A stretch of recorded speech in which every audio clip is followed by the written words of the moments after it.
Hello नमस्कार दोस्तों, जय हिंद।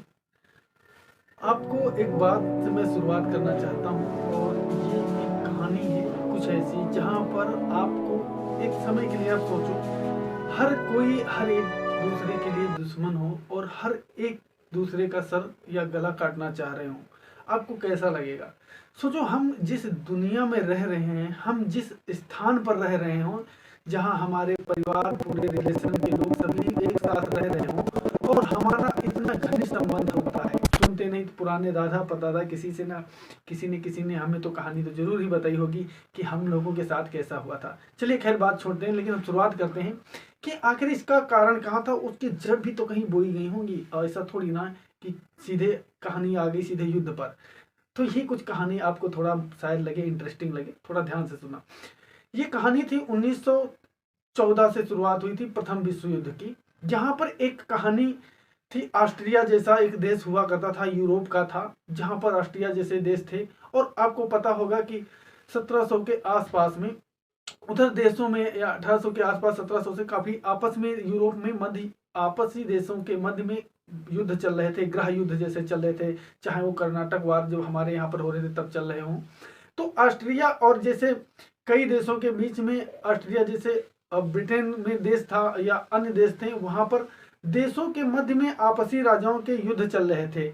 ऑस्ट्रिया के जो एक राजकुमार था, जो मरने के बाद में जो अन्य देश राज्य थे, उन्होंने उस पर आरोप लगाया कि ऐसा करो, आपका जनता ने या आपके देश में हमारे यहाँ का जो राजकुमार मारा गया है, हम उसका बदला लेंगे। लेकिन उस समय देशों में काफी मतभेद चल रहे थे, तो यही देशों में गुट चल रहे थे, संगठन बन रहे थे, अलायंस बन रहे थे। तो वो कहानी कुछ ऐसे चल रही थी, तो वो एक दूसरे के बहकावे या दोस्ती के तौर पर चल रहे थे, तो कुछ ना कुछ अपनी अपनी शक्ति इंप्रूव करना चाह रहे थे। तो एक दूसरे के प्रति हर किसी का एक दूसरे के प्रति अपनी शक्ति दिखाने का जुनून सा चढ़ रहा था। और बहुत सारे फ्रांस, जर्मनी, ब्रिटेन जैसे देश कई विश्व के देशों को गुलाम बना रखे थे, पूरी आबादी उनके हाथों में थी। तो कहानी कुछ ऐसी थी। तो वहां पर जाने के बाद में क्या हुआ, तो अब वो देश उस पर हावी हो गया, कह रहा था कि आपके यहाँ पर हमारा जो राजकुमार मारा गया, हम उसका बदला लेंगे। वहीं से ग्रुप की ये कहानी की शुरुआत होती है, जहां पर जर्मनी जैसे देश उसमें शामिल होते हैं उसकी मदद करने के लिए, और उधर एलाइस जो दूसरा था वो उसके गुट बनने शुरुआत होती हैं। वहीं से कहानी विश्व युद्ध की प्रथम की शुरुआत होती है 1914 से। अब ये कहानी बढ़ते बढ़ते इसमें ग्रुप शामिल होते गए। फ्रांस, जर्मनी, ब्रिटेन एक दूसरे की मदद करते, इधर जर्मनी के साथ में उसके देश हंगरी, ऑस्ट्रिया, ऐसे जापान, कई सारे देश इनमें ग्रुप बनता चला गया। जो कहानी प्रथम विश्व युद्ध की शुरुआत हुई, ये अंत आते आते 1918 में जब विश्व युद्ध प्रथम की समाप्ति हो रही थी, एंड हो रहा था, जब जर्मनी हार गया, या जो धुरी राष्ट्र थे, मित्र राष्ट्र थे, जब ये हार गए, तो जब धुरी राष्ट्र हार गया तो क्या हुआ, उसके साथ में संधि की गई। जो संगठन नहीं होता, एक एग्रीमेंट, समझौता होता है, तो उनके साथ में संधि की गई थी कि उनके साथ में शर्तें रखी गई कि आपको ये मानना होगा, हम ऐसा करेंगे वैसा करेंगे, और आपको ये बातें माननी होंगी। जब कोई देश हारता है तो उसको उस जीतने वाले देश की बातें माननी पड़ती हैं। ये आप लोग कहानी, स्टोरी, कहानी सब कैसे सुनने को मिलती हैं, खैर उसके तो आप परिचित होंगे। अब आपके मन में एक सवाल आएगा कि ये धुरी राष्ट्र, मित्र राष्ट्र क्या होते हैं। चलो मैं थोड़ा इसको ब्रीफ में बता देता हूँ आपको। धुरी राष्ट्र वो देश थे, जैसे आप जर्मनी के जो सपोर्टर देश थे, जर्मनी के, ऑस्ट्रिया, जो हंगरी थे, ये जर्मनी के सपोर्टर थे। और जो उधर सीरिया के और इधर इसके देश थे, ब्रिटेन, जर्मनी, फ्रांस, अमेरिका, ये मित्र राष्ट्र का एक समूह हुआ करता था। यानी विश्व में दो गुटों में बंट गया था, जहां पर विश्व युद्ध की शुरुआत हुई थी। हालांकि अमेरिका उसमें शामिल नहीं था, वो बाद में शामिल हुआ, लेकिन उसके कारण की वजह से कुछ ऐसे कारण थे जिसमें अमेरिका को शामिल होना पड़ा, और उसके शामिल होते ही ये युद्ध समाप्त हुआ। लेकिन जर्मनी जब हार गया, तो जर्मनी हारने के बाद में कई देशों अन्य के साथ भी संधियां हुई, लेकिन जर्मनी के साथ बहुत बुरा सलूक किया मित्र राष्ट्रों ने। यानी उसके साथ में ऐसी संधि या ऐसी शर्तें रखी जो उसमें जर्मनी को बिल्कुल बर्बाद कर दिया, उसका अस्तित्व समाप्त कर दिया। उसकी जो सेना थी, संगीत थे, उसके हथियार थे, सब में डिस्ट्रीब्यूट कर दिया, और अपने अपने फायदे के रूप में सभी ने बांट लिया। जर्मनी ने मान तो लिया क्योंकि उसके पास ऑप्शन नहीं था। सोचो कितना भयावह हो गया। यानी कोई देश अगर हारता है तो उसके साथ में कुछ जिस तरीके से नियम फॉलो होते हैं उसी तरीके से होने चाहिए, लेकिन उसके साथ में ऐसा ना करके उसके साथ में बंदरगाह, पोर्ट, जो भी उसके क्षेत्र से सभी आपस में बांट लिए, उसकी सेनाएं समाप्त कर दी गई। जर्मनी में एक उस समय पर नाजीवाद जैसी व्यवस्था चल रही थी। उस समय पर हिटलर आया था द्वितीय विश्व युद्ध में, तो वहां पर नाजीवाद व्यवस्था ऐसी चल रही थी जहां पर क्या हुआ कि जर्मनी का जब अस्तित्व समाप्त हो गया तो वहां पर जो सरकारें चल रही थी या जहां जो शासन चल रहा था उसमें मतभेद हुआ। अब जनता ने क्या किया, अब उसकी स्थिति इतनी बुरी हो चुकी थी, तो एक जो वहां पर राजा आया जो उसने अपनी जनता को अपने विकास के लिए उसमें एक अपनेपन की भावना जगा दी। अब एक बात यहाँ पर एक सीखने को मिलती है कि विश्व में कोई भी हो, जब तक देश की या किसी भी परिवार हो या देश हो, अगर अपनापन या अपनी भावना न जगे, वो देश या वो अपना परिवार कभी एक मुश्त या एक साथ में कभी इतना सशक्त नहीं हो सकता है। किसी भी देश में, किसी भी समाज में, किसी भी घर में अगर एकता है तभी वह सशक्त है, संपन्न है और ताकतवर माना जाएगा। कितना भी बड़ा परिवार हो, उसको एक एक करके तोड़ दो, उसको कोई भी तोड़कर चला जाएगा। कुछ वैसा ही हाल हुआ था। लेकिन वहां पर शासक आने के बाद में उन लोगों ने एक राष्ट्रभक्ति जगी, वही विश्व में प्रसिद्ध हुई, राष्ट्र जैसी भावनाएं प्रतीत हुई, राष्ट्र जैसी भावनाएं आई। और पूरे देश में, इधर इंडिया में भी उधर आंदोलन चल रहे थे, उनके अंदर भी भाव जगने लगा। धीरे धीरे ये भाव अपनेपन वाली एक राष्ट्र की भावना जैसी आ गई। फिर उसके बाद में अब वही से शुरुआत होती है जर्मनी में द्वितीय विश्व युद्ध के साथ में, क्योंकि उसके साथ ऐसी ज्यादती हुई थी, उसे लगा था नहीं मेरे साथ ऐसी कोई संधि नहीं हुई, मेरे साथ तो बदसलूकी हुई, मेरे साथ जो समानता होनी चाहिए, जो एक नियम के अनुसार होनी चाहिए थी संधि, वो नहीं हुई, उसका उल्लंघन हुआ, मेरे साथ तो अपमान हुआ है, मेरा अपमान किया गया, हम इसका जरूर बदला लेकर रहेंगे। उस पर प्रतिबंध लगाए गए थे कि जर्मनी कोई सेना और कोई एयरपोर्ट या बंदरगाह कुछ ऐसे नहीं रखेगा, उसकी निश्चित कर दी गई, यानी कि वो दोबारा सशक्त ना हो सके और युद्ध जैसी समस्याएं ना आए।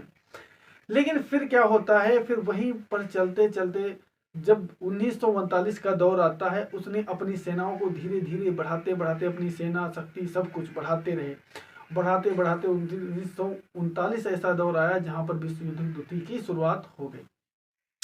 अब जब विश्व युद्ध की शुरुआत हो रही थी तो उसी समय कुछ आप समझो हर देश अपनी अपनी शक्तियों को बढ़ाने में लगा हुआ था। आखिर हम अपनी शक्ति को कैसे बढ़ाएं? जर्मनी में ऐसा तानाशाह जो जिसे हिटलर हम लोग सुनते हैं, तो हिटलर आया। हिटलर ऐसा था, वो नाजीवादी था, यानी वो चाहता था कि हम यहूदियों की वजह से, जो यहूदी होते थे, ज्यूस होते थे, उनकी वजह से हम युद्ध हारे हैं और हम किसी भी, उसकी एक कहावत में उसने अपने एक जो दस्तावेज था उसने पास किया था कि हम किसी भी एक नाजी को, यानी किसी भी एक यहूदी को छोड़ेंगे, बाकी सारे यहूदियों को समाप्त कर देंगे पृथ्वी से। उसको इसलिए छोड़ेंगे कि वो आने वाली पीढ़ियों को पूरी दुनिया में बताएगा कि उसके साथ क्या हुआ था। जर्मनी इतने अपने चरम पर था। उधर जापान जैसे देश जब अब इधर आ गए थे धुरी राष्ट्र में, और मित्र राष्ट्रों में अलग अलग जो पहले देश थे वो बदल चुके थे। अब जापान इधर आ गया था धुरी राष्ट्र में। जापान की शक्ति अपार विस्तार हो चुका था। जापान, रूस, फ्रांस जैसे आपस कई देश लड़ रहे थे धुरी राष्ट्र मित्र राष्ट्र की तरफ से। अब जापान धुरी राष्ट्र की तरफ आ चुका था, जर्मनी की तरफ, और जापान की शक्ति पूरे विश्व में बहुत प्रसिद्ध थी। जापान की चरम शक्ति, वो भी अपने साम्राज्य को बढ़ाना चाह रहा था। सभी यानी लगे हुए थे अपनी शक्तियों को बढ़ाने के लिए। लेकिन कुछ दौर ऐसा था कि जर्मनी चाह रहा था कि हम पूरे विश्व के लीडर बने और हम अपनी शक्ति को इम्प्रूव करेंगे, क्योंकि जर्मनी उस समय ऐसी शक्ति थी कि पूरे विश्व में उसके पास साइंटिस्ट और उसके पास टेक्नोलॉजी, औद्योगिकी इतनी हाई लेवल पर थी कि वो चाहता तो आज दुनिया का जो सुपर पावर अमेरिका है वो बना होता। लेकिन उसकी कुछ कमी थी जिस कारण उसको उसका खामियाजा भुगतना पड़ा और उसे आज कहानी के रूप में सिर्फ उसकी हार का सामना दिया जाता, उसको एक बुरी नज़र से देखा जाता है कि विश्व युद्ध की उसने शुरुआत। हालांकि किसी एक देश के कारण नहीं, उसके कई कारण होते हैं। जो हिटलर जर्मनी का था, आखिर उसने परमाणु बम की इतनी टेक्नोलॉजी, वैज्ञानिक, साइंटिस्ट होते हुए भी आखिर क्यों अमेरिका से पिछड़ गया और उसने क्यों अपने अस्तित्व को बर्बादी के मोड़ पर ले गया? न बनाने के कारण। जर्मनी चाह रहा था कि हम अपनी शक्ति सेना को बढ़ाने के लिए हम परमाणु जैसी विखंडन की, जो वहां पर ऑन जो ऑटो हॉर्न थे और स्प्रिट स्टेमैन थे, जैसे बड़े बड़े साइंटिस्ट ग्रुप थे जो वो परमाणु विखंडन की प्रक्रिया को समझ चुके थे, जो उनके पास टेक्नोलॉजी आ चुकी थी कि परमाणु विखंडन कैसे किया जाता है, न्यूक्लियर पावर कैसे बनाया जाता है। उनके पास टेक्नोलॉजी आने के बाद में उन्होंने अपने जो समूह थे और हिटलर को जानकारी पहुंची कि हम परमाणु विखंडन यानी ऐसी शक्ति बना सकते हैं, ऐसी ऊर्जा बना सकते हैं जिसके कारण पूरे विश्व में या पूरे के पूरे शहर समाप्त हम कर सकते हैं।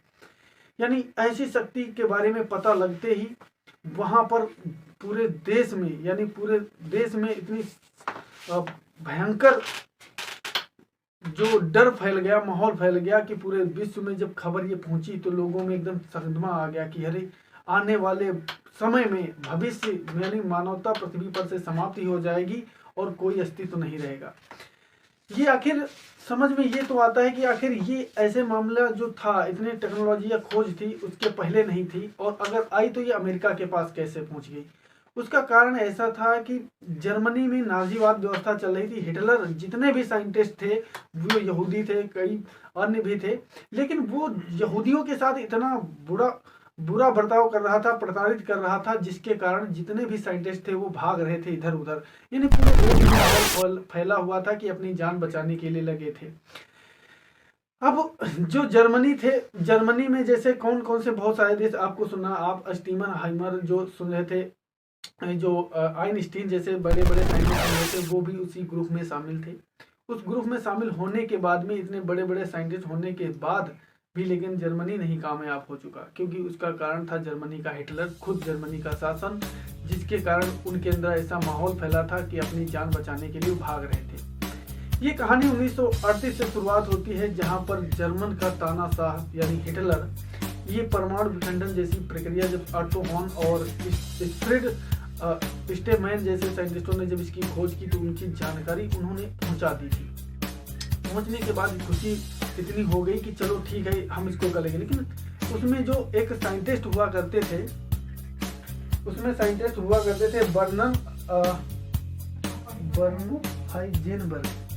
बर्नर हाइजेनबर्ग जैसे साइंटिस्ट हुआ करते थे, जो उनके एक अंतर्गत उनको स्टाफ सौंपा गया था, यानी जिम्मा सौंपा गया था कि इसको रिसर्च करो। ऐसे ग्रुप बनाया गया था जिसमें एक हेड बना दिया गया था लीड करने के लिए, तो वो बना दिया गया था। जब बना दिया गया तो उन्होंने सर्च किया, तो उन्होंने बताया कि हम जिस हिसाब से हमारे पास टेक्नोलॉजी, हम अगर विकास करें तो 20 वर्षों में हम बना सकते हैं ऐसी टेक्नोलॉजी की पूरा शहर ही समाप्त हो जाएगा। उस पर काम कर रहे थे, लेकिन इसकी लंबे प्रोसेस के कारण, क्योंकि उसमें खर्चा भी बहुत ज़्यादा आता है, उधर जो जर्मन जो सैनिक थे, सोल्जर थे, उन सोल्जरों की कमी हो रही थी, क्योंकि इतना युद्ध में भयावह विनाश हुआ था, नुकसान हुआ था, सैनिक, मानव, जनधन सब का किसी की हुई थी। तो जो सोल्जर थे उनकी कमी पड़ गई थी, जो सेना थी, सशस्त्र बल था वो कम हो चुका था, जिसके कारण साइंटिस्ट और जितने भी वैज्ञानिक थे, विद्वान, उनको समूह सेना में लगा दिया गया, जिसके कारण जर्मनी के पास साइंटिस्ट वैज्ञानिकों की कमी पड़ गई। और उधर साइंटिस्ट इसके खौफ के कारण कि जो यहूदियों को मारने पे तुला हुआ है, क्योंकि वो अगर उसके पास ऐसी टेक्निक आ गई तो हमको तो मार ही देगा, क्योंकि वो यहूदी थे, वो चाहता था कि यहूदी को पूरी पृथ्वी से समाप्त कर देंगे। जिसके कारण वैज्ञानिकों ने सोचा कि अगर हम यहाँ रहे तो पूरी पृथ्वी भी समाप्त हो जाएगी और पूरी मानवता समाप्त हो जाएगी, इससे अच्छा है कि हम अपनी जान बचाकर निकल लें। अब जर्मनी की सबसे बुरे दिन वहीं से शुरुआत हुई। जर्मनी में जिस समय ये जानकारी साइंटिस्टों ने सुनी कि अरे अगर ऐसा हो गया तो हम तो मारे ही जाएंगे, पूरी पृथ्वी से मानवता समाप्त हो जाएगी, वो भागना वहां से प्रारंभ कर दिए, जिसमें आइंस्टीन भी थे और उसमें ऑटो हॉर्न और फ्रिट्ज स्टेनमैन जैसे वैज्ञानिकों ने वहां से भाग लिए और निकल लिए। जाने के बाद में उन्होंने क्या किया, जो एक वैज्ञानिक थे, वहां के प्रेसिडेंट थे फ्रैंकलिन रूजवेल्ट, अमेरिका के राष्ट्रपति, उनको जानकारी दी, पत्र लिखकर उन्होंने भेजा कि ऐसी ऐसी बात है, ये टेक्नोलॉजी डेवलप हो चुकी है। जब अमेरिका के राष्ट्रपति को पता लगा कि पूरी दुनिया में खबर फैली कि जो हिटलर है ऐसी टेक्निक पा चुका और ऐसी विकसित करना चाहता है, तो पूरे विश्व में एकदम सन्नाटा छा गया, इतनी खामोशी छा गई कि लगता था कि समय अब समाप्त हो गया है। इस डर में अमेरिका ने क्या किया, अपना जो बजट था, जो जर्मनी के साइंटिस्ट वहां पर भाग के चले गए थे अपनी जान बचाने के लिए, उन्होंने जर्मनी का पूरा प्रोजेक्ट बताते हुए वहाँ अमेरिका में समझा दिया। और वह प्रोजेक्ट अमेरिका में अमेरिका ने क्या किया, राष्ट्रपति जो रूजवेल्ट थे उन्होंने अपना $2 अरब देने के साथ में 5 लाख कार्यकर्ताओं को लगा दिया, जिसका है नाम था मैनहट्टन परियोजना नाम दिया गया था न्यूक्लियर पावर रिसर्च का। मैनहट्टन परियोजना दिया गया जिस पर काम करने लगे। अब उन्होंने टेक्नोलॉजी क्योंकि इतना आसान था नहीं विकसित करने लगे, लेकिन उधर जर्मनी में जो वहाँ पर एक साइंटिस्ट थे उन्होंने इतना कॉन्फिडेंस उनके अंदर था कि वो कह रहे थे कि नहीं हम इसको 20 साल से पहले कभी भी प्राप्त नहीं कर पाएंगे ऐसी टेक्नोलॉजी, क्योंकि ये टेक्नोलॉजी बहुत हाईएस्ट है और इसमें काफ़ी समय लगेगा। लेकिन उसके बर्नर जो हाइजेनबर्ग थे उन्होंने निश्चित होकर काम अपना शुरू कर दिया। लेकिन हिटलर ने क्या किया, हिटलर ने उस पर काम 1942 में थोड़ा डाउन कर दिया था, सोचा इसमें काफ़ी समय लगेगा। अमेरिका में यह योजना और तेज़ी से कर दी गई कि हम जर्मनी से पहले अपनी जो शक्ति है या अपनी क्षमता इसको बढ़ा लें और ऐसी शक्ति डेवलप कर लें। उसने डेवलप करने में इतना ज़्यादा बजट बढ़ा दिया अपना कि वो काम तेज़ी से होने लगा। और अमेरिका ने क्या किया था, अमेरिका ने अपना ओपेनहाइमर, जो हम लोगों ने सुनते हैं कि परमाणु बम का जो शुरुआत था या परमाणु बम के आविष्कार ओपेनहाइमर को माना जाता है, लेकिन वो जर्मनी की देन थी जो उनके हाथ में पहुंची। और ओपेनहाइमर अमेरिका के उनके हाथ में ये बजट सौंपा गया, जिसके कारण वहां पर न्यूक्लियर पावर या न्यूक्लियर बम का शुरुआत हुई। न्यूक्लियर बम की शुरुआत होने के साथ में अमेरिका ने क्या किया, शुरुआत करने के बाद में इधर जर्मनी चाह रहा था, वो अपने युद्ध में लड़ता जा रहा था और हारता भी जा रहा था, लेकिन उसे ये क्षमता थी, अगर उसे ये जानकारी थी कि अगर हमारे पास ऐसी शक्ति अगर डेवलप हो गई तो हम पूरे विश्व में राज करेंगे। अमेरिका ने इतनी तेजी से उस पर काम करना शुरू कर दिया कि जर्मनी जिस स्पीड से चल रहा था शायद उसके 20 साल भी वह प्राप्त नहीं कर पाता। और उसने आते आते समय 1945 में यानी 6 अगस्त वह समय था, ऐसा समय था जब अमेरिका ने क्या किया कि 6 अगस्त 1945 को जो जापान के नागासाकी पर परमाणु बम डाल दिया, न्यूक्लियर बम डाला और वहां पर लाखों लोग मारे गए, लाखों लोग मारे गए, पूरे के पूरे शहर समाप्त हो गए क्षण भर में और बर्बादी छा गई। जब यह खबर जर्मनी के वैज्ञानिक जो रूस थे वहाँ के बर्नर हाइजेनबर्ग थे, उनको जब सुनाई पड़ा तो वो एकदम चकाचौंध हो गए कि अरे ऐसा कैसे हो सकता है, अमेरिका ने कैसे डेवलप कर लिया न्यूक्लियर पावर। मैं तो अनुमान लगा रहा था कि ये कम से कम 20 साल लगेंगे इसको डेवलप करने में और ऐसा कैसे पॉसिबल हो गया। वो एकदम चकाचौंध हो गए कि अरे ये तो बहुत, हम जिसको सोच रहे थे कम से कम 5 साल लगेंगे और अगर हम तेज़ी से काम करें, लेकिन वो इतनी जल्दी हो गया, उनका विश्वास नहीं रहा इस पर। और ये कहानी शुरुआत हुई, जो इसकी नाम थी शुरुआत, जर्मनी का जो प्रोग्राम था उसका नाम था यूरेनियम क्लब नाम दिया गया और अमेरिका का जो न्यूक्लियर रिसर्च सेंटर था उसका नाम दिया गया मैनहट्टन। तो उसका कारण था सबसे बड़ा जर्मनी, यानी परमाणु का अगर हम कहें तो आविष्कारक या रिसर्चर शुरुआत का तो जर्मनी होता। आज विश्व में जर्मनी सुपर पावर होता, लेकिन उसकी कुछ शासक ने, उसकी कुछ गलतियों ने, जिसके कारण उसकी स्थिति ऐसी कर दी कि वो अपनी मेहनत और उसका फल काम करने के बाद भी नहीं ले सका, उसका कारण कोई और ले गया। तो यही कारण होता है कि जीवन में इंसान जब अति कर देता है, अत्यधिक दुराचार या भ्रष्टाचार, अत्यधिक तानाशाही करता है, तो जहाँ पर समाज में एकता, समानता या कुछ भी सभी समाप्त हो जाते हैं, मानवता से भरोसा उठ जाता है, अपने ही अपने को गला काटने पर लग जाते हैं, जिसमें सबसे बड़ा उदाहरण जर्मनी का था। जर्मनी की जनता इतनी परेशान हो चुकी थी, लड़ते लड़ते युद्ध में सारा धन पैसा सब कुछ बर्बाद हो रहा था। हिटलर के इस करतूत को देखकर पूरी जनता में आक्रोश फैल गया, परेशान हो गया और उधर जर्मनी हारता जा रहा था, क्योंकि जापान ने सरेंडर कर दिया था जब नागासाकी में और हिरोशिमा पर अमेरिका ने परमाणु बम गिराए, पूरे के पूरे शहर तबाह हो गए। दुनिया ने पहली बार ऐसी शक्ति और ऐसी पावर का विकास देखा जहां पर लगा कि अब दुनिया के हित में नहीं है। ओपेनहाइमर ने जरूर डेवलप कर दिया था, लेकिन कई साइंटिस्टों ने लगा और ओपेनहाइमर को लगा कि हमने यह क्या डेवलप कर दिया। तो कुछ ऐसी ही कहानी होती है कि दुनिया में हम किसी चीज़ का विकास तो करते हैं शौक से, लेकिन जब उसका निगेटिव इम्पैक्ट होता है तब हमें पता चलता है कि हमने ऐसा किया क्यों था। शायद आप लोगों को ये कहानी कैसी लगी मुझे ज़रूर कमेंट बॉक्स में बताना, क्योंकि मैं चाहता था कि आप सभी को कहानी के बारे में थोड़ी जानकारी बेटर दूं और आप लोगों को कहानी के माध्यम से पहुंचाया जाए कि हकीकत में परमाणु बम की शुरुआत कैसी थी और आज उसका प्रभाव क्या विश्व में पड़ रहा है। आप लोग कमेंट बॉक्स में ज़रूर बताइएगा कैसी लगी। फिर मिलेंगे नए वीडियो के साथ। Thank you so much. जय हिंद।